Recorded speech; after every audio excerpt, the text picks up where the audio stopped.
pagi hari ini untuk memohon berkah dari Allah Subhanahu wa taala. Mari kita berdoa bersama supaya pembelajaran pagi hari ini berjalan dengan lancar, tidak ada sesuatu apapun, dan kalian bisa mencapai tujuan pembelajaran pada pagi hari ini. Silakan ketua kelas untuk membuka doa pada pagi hari ini. Silakan. Mari kita berdoa bersama-sama.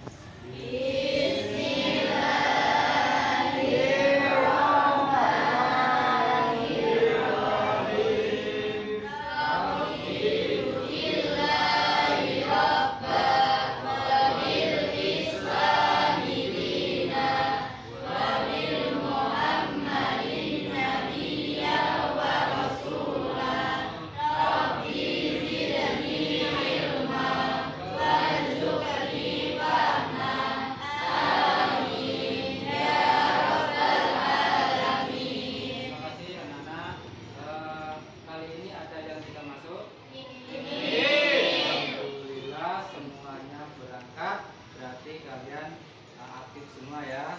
Alhamdulillah. Untuk pagi hari ini yang akan kita bahas adalah masalah pembelajaran. Pertama adalah cara memandikan jenazah. Di situ ada alat-alat untuk memandikan jenazah. Gambarnya sudah komplit. Kemudian ada yang kita perhatikan ya, ada kapas, 2 sarung tangan, daun bidara, alat pengurus kabung, ada spons, ada sampo, kemudian sidren, daun bidara, kapur barus, masker, air putih, dan lain sebagainya. Itu adalah alat-alat untuk memandikan jenazah. Kemudian caranya bagaimana anak-anak? Di situ sudah kita jelaskan ya. Jadi cara memandikan jenazah yang pertama adalah dibaringkan di tempat yang tinggi. Kemudian di atasnya itu sudah diletakkan 5 atau 6 buah potongan batang pisang atau bantal, atau kalau sekarang adalah meja, atau bisa dipangku oleh anaknya atau ahli warisnya. Kemudian yang kedua, jenazah dimandikan di tempat yang tertutup, jangan terbuka ya, nanti dilihat banyak orang. Untuk apa gunanya? Supaya kalau ada aib, ada cacat, nggak banyak yang tahu, cukuplah keluarga atau ahli warisnya.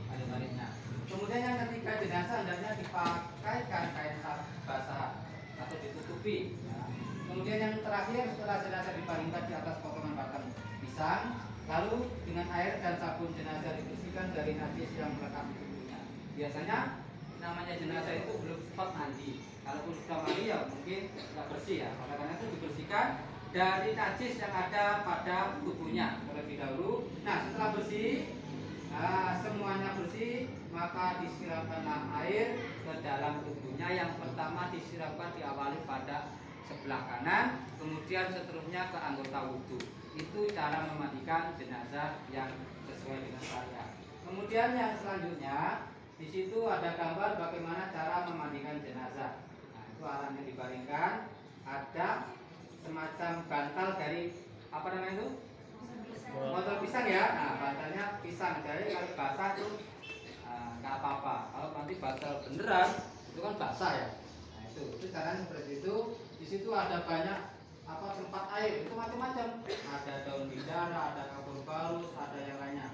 Dan tujuannya adalah supaya mayat itu nggak tahu.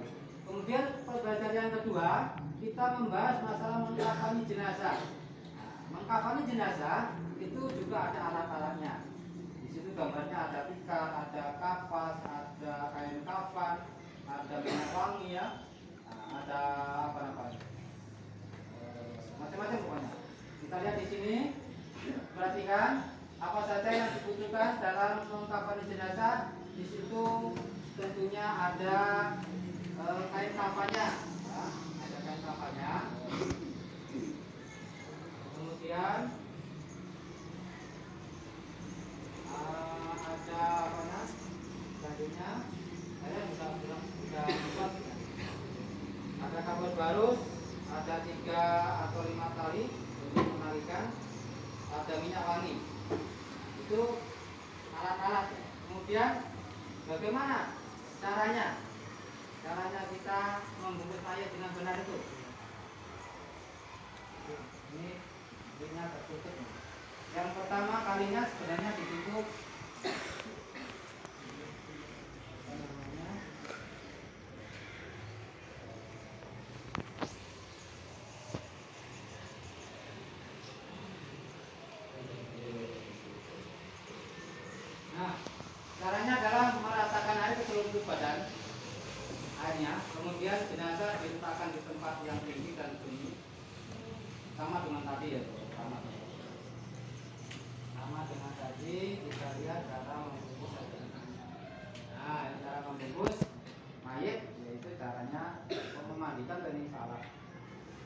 ini masih memandikan ya.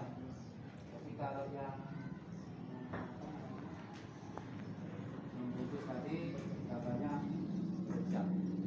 Untuk membungkus jenazah itu yang pertama adalah kita siapkan kain kafan, kemudian kapas, lalu kemudian wangi-wangian, bisa kapal baru, bisa wangi-wangi, seperti gambar video yang saya tadi upload ya. Itu kan saya video ini kan menjelaskan bagaimana saya mempraktekkan membungkus jenazah. Jadi di situ komplit sudah dari awal sampai akhir.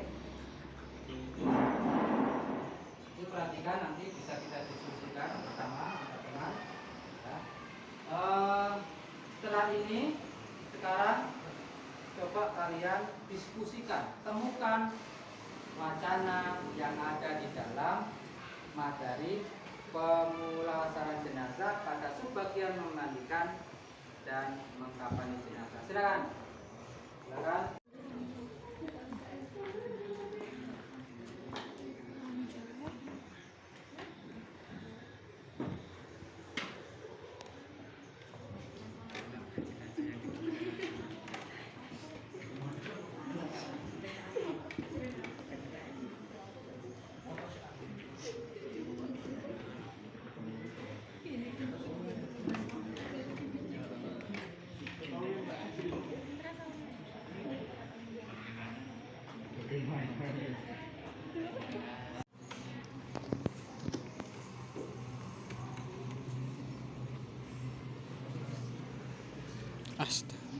Ada Pak? Ya. Ini. Apa pertanyaannya? Mengapa jenazah yang dikubur? Kenapa? Mengapa jenazah yang tidak dikuburkan dulu? Hasilnya bayi yang dikuburkan. Mengapa jenazah yang dikuburkan tidak dimandikan dulu? Oh, dimandikan dulu. Ya karena itu sudah sunatullah. Itu sudah kewajiban. Itu kan tadi saya jelaskan bahwa kewajiban orang yang hidup terhadap orang yang sudah mati itu harus yang enggak dimandikan. ada, kecuali orang yang mati syahid. Orang yang mati syahid itu tidak perlu dimandikan karena aturannya seperti itu. Sama bayi yang mati kita. Semua bayi pun dimandikan. Ya, jadi itu jawabannya ya. Bayi yang masih kecil juga dimandikan. Pokoknya yang tidak diurus, yang tidak dimandikan, tidak dikafan itu hanya orang yang mati syahid. Terima kasih, Bapak. Apa saja pertanyaannya? Bagaimana cara memandikan mayat yang terpapar COVID-19? Iya, ada yang bisa menjawab? Yang terpapar COVID-19? Ada yang jawab? Ayo. Oh ya, kelompok. Bagus sekali. Coba mana ini kartunya? Oh, ini. Ini. Mana kartunya? Ini, Pak. Ya. Silakan, apa jawabannya? Bagaimana cara memandikan? Ya, jadi yang tepat cara memandikan mayat yang terpapar COVID-19 itu melihat situasi dan kondisi. Tentunya yang memandikan harus memakai alat pengaman ya. Seperti memakai masker, memakai baju apa namanya itu? Untuk pengaman COVID, semuanya tertutup ya. Nah, itu juga nanti cara membungkusnya beda. Maka kalau memang virusnya sudah out, maka dia dibungkus dengan plastik. Pokoknya apapun tetap dimandikan, tetapi menyesuaikan keadaan ya. Gitu ya. Terima kasih. ada kelompok pelangi yang ingin tanya? Jalan dengan baik. Kalaupun toh masih ada yang belum bisa menyetorkan kartu kepada saya, tetapi setiap kelompok alhamdulillah sudah bisa mengaturkan kartu kepada saya. Ini berarti menunjukkan kedisiplinan, keaktifan kalian dalam pembelajaran kali ini ya. Kesimpulan pada pembelajaran kali ini bahwa mayit yang matinya wajar, tidak mati syahid, maka diurus di pelaksanaannya sesuai dengan mati yang biasa, ya dimandikan, dikafani, disolati, dikubur.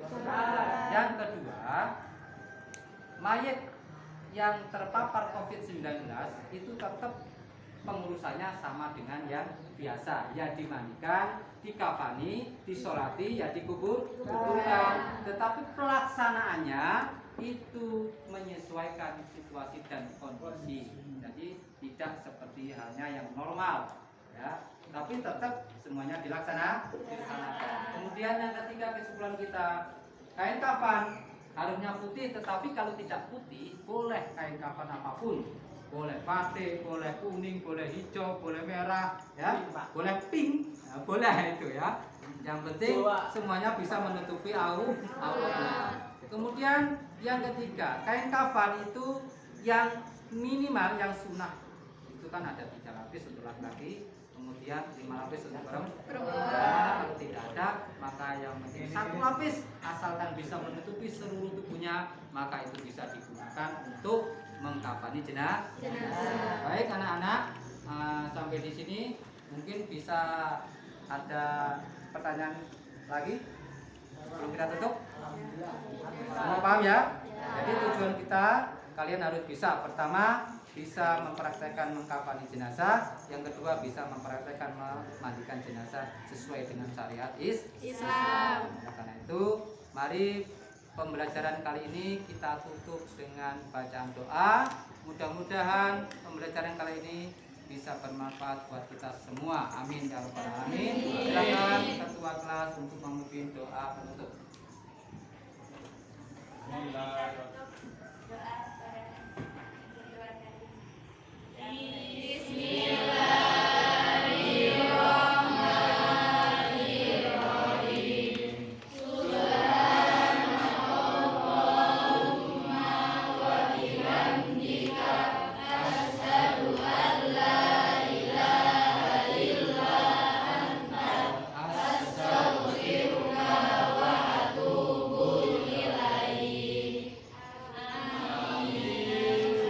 Anak-anak semua, mudah-mudahan pada pembelajaran kali ini kita bisa menyerap, bisa memahami, bisa mempraktekkan apa yang kita pelajari sesuai dengan materi pengurusan jenazah pada sub materi memandikan dan mengkafani jenazah. Amin ya rabbal alamin. Saya tutup. Wallahul muwaffiq ila aqwamit thoriq. Assalamualaikum warahmatullahi wabarakatuh. Waalaikumsalam warahmatullahi wabarakatuh.